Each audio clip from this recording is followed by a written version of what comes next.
এজেন্টেরও card পাওয়া গেছে কয়েকটা পুলিং এজেন্ট। একটু দিলে ভালো হয়। পুলিং এজেন্ট বলছে কোন কার্ড ছিল না, এটা অরিজিনাল কার্ড করতেছে। এই দেখেন এই জায়গায় ভোটার আইডি কার্ডের অভাব নাই।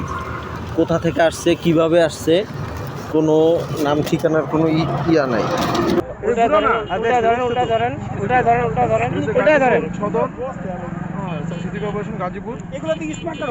আসলে বিষয়টা হচ্ছে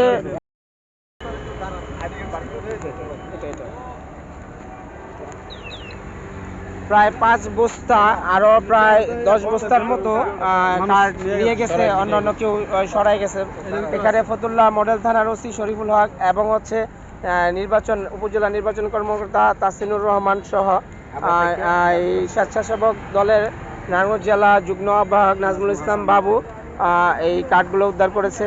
আমরা ইতিমধ্যে প্রায় 5 বস্তা কার্ড পেয়েছি, আরও প্রায় 10 বস্তা কার্ড নিয়ে গেছে বলে ধারণা করা হচ্ছে। প্রায় লক্ষাধিক কার্ড এখানে গাজীপুর সিটি কর্পোরেশনের লক্ষাধিক কার্ড নারায়ণগঞ্জ ফতুল্লা স্টেডিয়ামের ময়লাল বাগানের মধ্যে পাওয়া গিয়েছে। পুলিং এজেন্টেরও কার্ড পাওয়া গেছে কয়েকটা পুলিং এজেন্ট। একটু দিলে ভালো হয়। পুলিং এজেন্ট বলছে কোন কার্ড ছিল না, এটা অরিজিনাল কার্ড করতেছে। ফতুল্লা স্টেডিয়ামের ঠিক কাছে ময়লার বাগানের মধ্যে নির্বাচন কমিশন একটু আলাদা ধরেন এটা নির্বাচন কমিশনের যে সিল গাড়া করা হয় খুব জরুরি যে সিলটা, সেই সিলটা পাওয়া গেছে এবং প্রায় কত হাজার হবে? 5,000 হবে না? লক্ষাধিক ভোটার আইডি কার্ড পাওয়া গিয়েছে।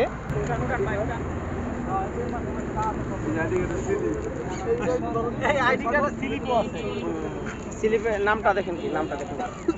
সর্বপ্রথম আমার এখানেই আমার লোকজন কাজ করতেছিল, এখানে কমিল আছে আমাদের। কাজ করা শেষে ওরা রাস্তার এপারে আসে। এপারে আসার পরে আনুমানিক 5টা থেকে পৌনে 5টা বাজে। তখন এখানে 3টা ফ্রেশ বস্তা দেখানো যায়। 3 বস্তা ফালার সাথে আমরা আসলাম। আসার পরে আমরা এখানে দেখি যে এখানে লক্ষাধিক ভোটার আইডি কার্ড তুলে রাখা হয়েছে।